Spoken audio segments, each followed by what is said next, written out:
Dans un nouveau tuto de l'atelier du fer de l'école de Beau-Sobre à Morges.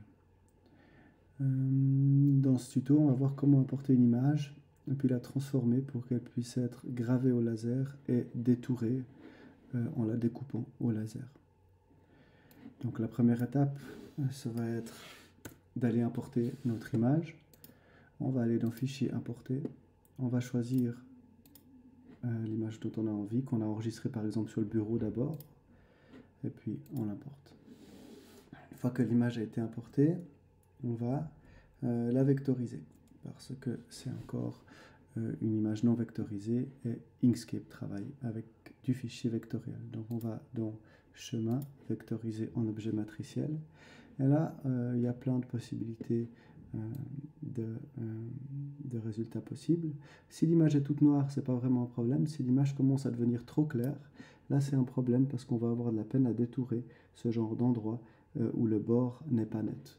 Donc on va essayer de trouver un endroit, une version où le bord est net sans que ça éclate complètement toute notre image. Donc moi j'ai un rendu qui me convient ici. Et donc, je vais le laisser comme ça. J'applique ma transformation et puis je sors l'image que j'ai obtenue.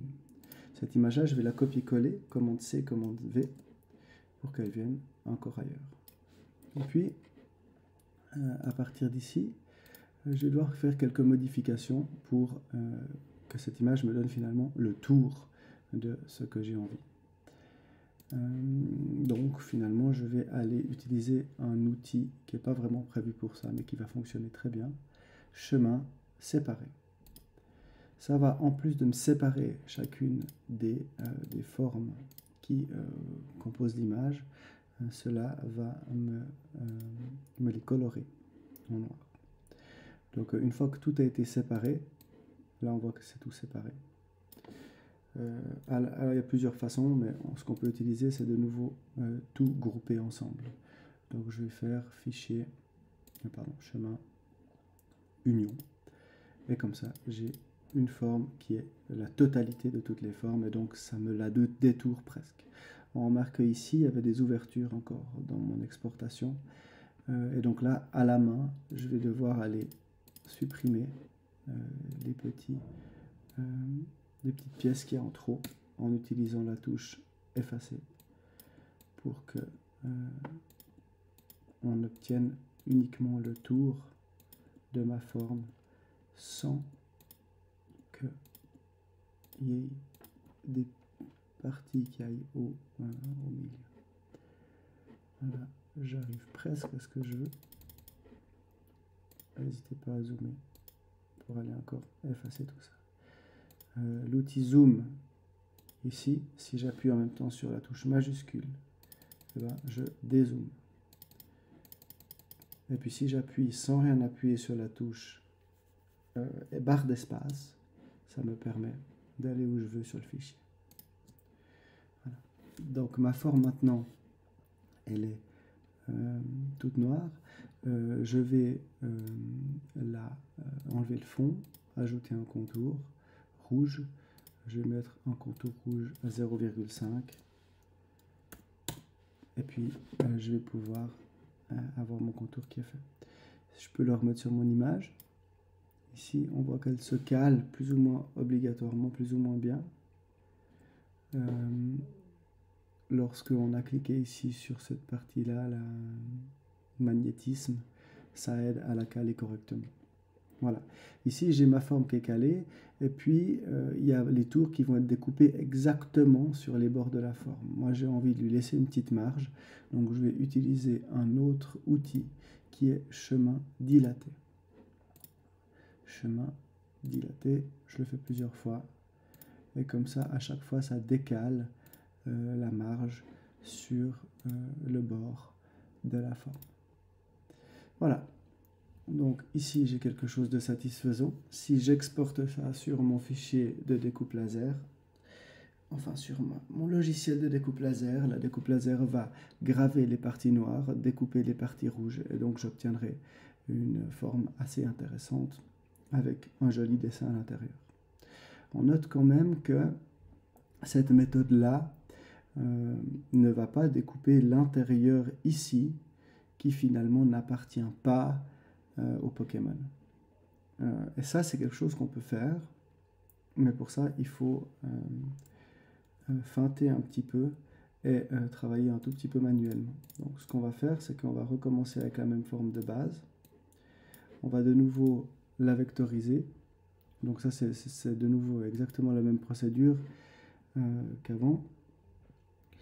Je vais appliquer ma forme, et puis ce que je vais faire ici, c'est que je vais de nouveau la copier-coller en fait, pour qu'on soit clair. Et puis aller dans chemin séparé. Et là, on arrive à quelque chose d'assez intéressant parce que on va pouvoir faire une légère manipulation. La forme complète, elle est devant toutes les autres. Donc moi, ça ne me donne pas accès encore ici à la forme derrière que je vais vouloir enlever. Donc ce que je vais vouloir faire, c'est que cette forme complète, je vais vouloir la mettre tout derrière. Vu que tout est noir, on ne voit aucune différence. Par contre, ce qu'on voit ici, c'est que je vais pouvoir sélectionner gentiment des parties qu'on pourrait colorer, mais ça complique. Et là, la forme ici, qui a été séparée, maintenant j'y ai accès. Donc là, je fais CTRL Z pour qu'elle ait vraiment bien la place. Et ce que je vais faire, c'est que je vais la mettre en blanc. Donc je mets maintenant un fond blanc, comme ça. Et puis, il y a toute la partie ici manuelle où on va pouvoir tout enlever. Mais si je sélectionne toute ma forme, que j'appuie sur majuscule, et puis que je clique ici, ça va me sélectionner le tout, sauf la petite partie que j'ai mise en blanc là, que je veux pas englober dans mon détour après. Ensuite, je refais la même manipulation. Donc, chemin séparé. Non, pardon. Pardon. Je sélectionne tout et je fais chemin union. Et puis, ça ne m'a pas uni cette partie-là, vu que je ne l'ai pas désélectionné. Et maintenant, je sélectionne mes deux parties qui restent et je vais faire chemin différence. Donc la partie qui était blanche va maintenant être grise parce qu'elle n'existe plus. Et puis, il ne me reste plus qu'à aller vite finir ça. Selon le même modèle qu'on a fait avant.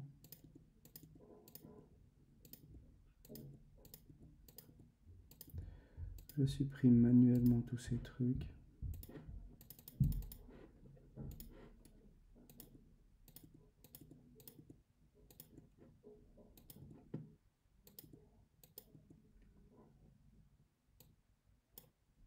Voilà.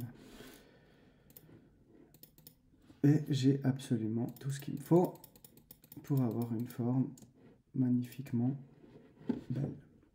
Voilà, donc maintenant j'ai ma forme ici, je remets, j'enlève le fond, je rajoute un contour rouge, j'ai mon contour à 0,5. Et puis cette forme-là, maintenant, je vais pouvoir la replacer sur l'autre forme. Et puis réutiliser ce truc-là, chemin dilaté. Et on remarque que lorsqu'on décale ce chemin, ça décale aussi l'intérieur maintenant, qu'on va pouvoir découper encore. Alors bien sûr, s'il y a beaucoup de trous à l'intérieur, c'est clairement pas la bonne méthode à utiliser. S'il y a beaucoup de trous à l'intérieur, on va utiliser juste le détourage. Mais s'il y en a un grand là-dedans, pourquoi pas, ça pourrait donner quelque chose d'intéressant. Voilà où on en est avec ces deux différences. On a deux objets prêts à être envoyés à la découpeuse graveuse laser. Et donc on est content.